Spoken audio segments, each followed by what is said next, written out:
Welcome to the Toronto Travel Tribe, a monthly meetup for travel writers, bloggers, startups, and world nomads.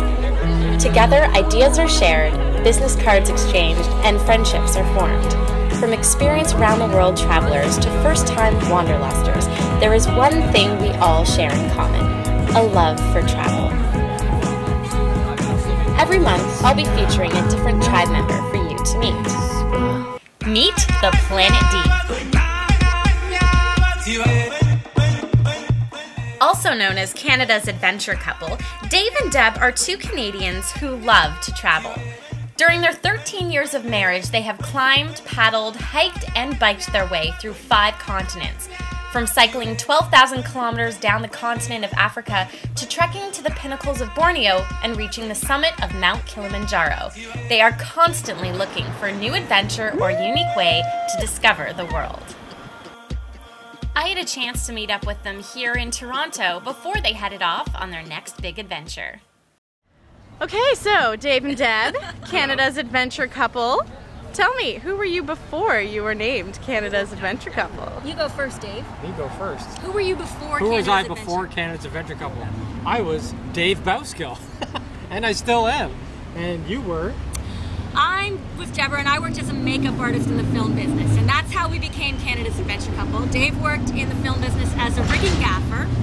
I was a makeup artist, and we had 6 months of work a year, and then we take 6 months off every year and go travel, and that's how we got the travel bug. So for 10 years we've been traveling on and off, and 2 years ago we took the plunge and became Canada's adventure couple. We've been doing adventures ever since. Yeah. Did you name yourself Canada's adventure couple, or did someone else name that? Actually, someone else gave us the idea of that when we cycled Africa back in 2008. We hired a publicist, Vicky, who said Gold that Phoenix publicist. she said that you need a brand, and we agreed, and she came up with the brand Canada's Adventure Couple, and ever since then it's stuck. It's been a great name. We're from Canada, we're a couple, and we do tons of adventures, so why not? Canada's Adventure Couple. Yeah. Now your motto on your website is anyone can do it. Yeah. Tell me a little bit about that.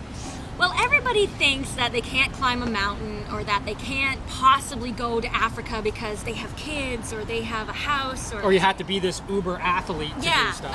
I'm gonna have to train for years to be able to cycle a continent or climb a mountain. But you know what? Anyone can be an adventurer. An adventurer is a mindset. So for us, it could be that, yeah, we have to cycle a continent or cross a country in a desert for an adventure for us.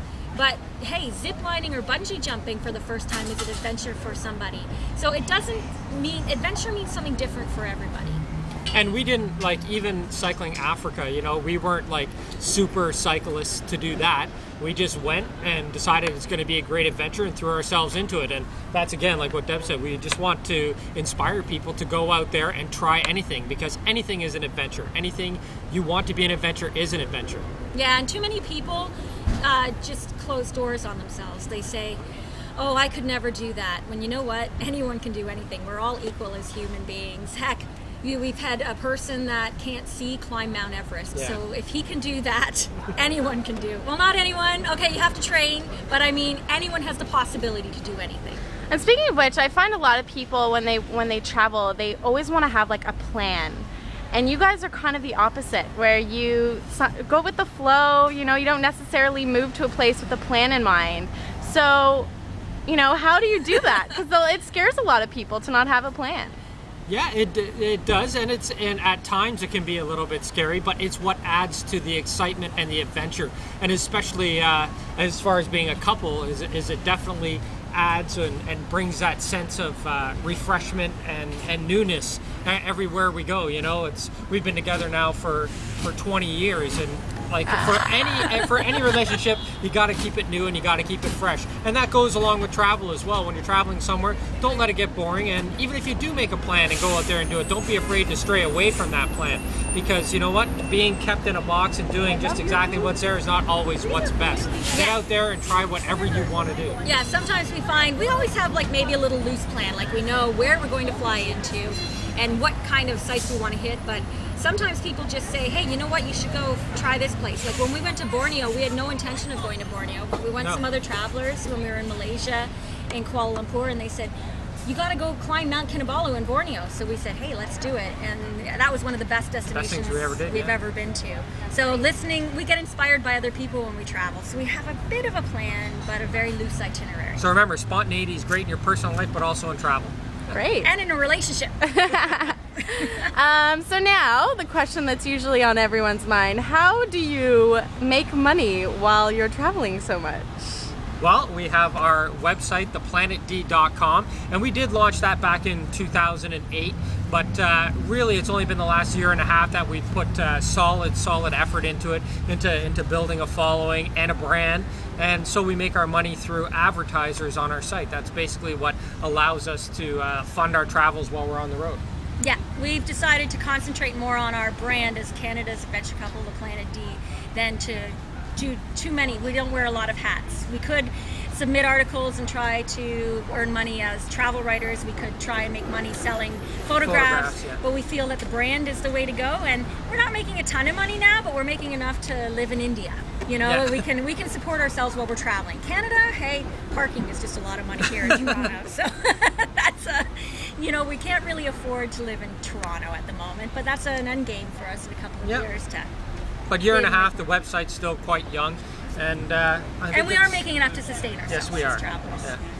Advertisers. How integral is social media to your business? Social media has been a very integral part between Facebook, Twitter, StumbleUpon, and That's about it. that's about it. Those are our three main things that we concentrate on with social media. We have a little over 11,000 followers on Twitter and Facebook. I think I think that social media is really becoming a force to be reckoned with all over the web, not just in the travel industry, but companies, advertisers, everybody's starting to sit up and take notice of the power of either 140 characters or Facebook.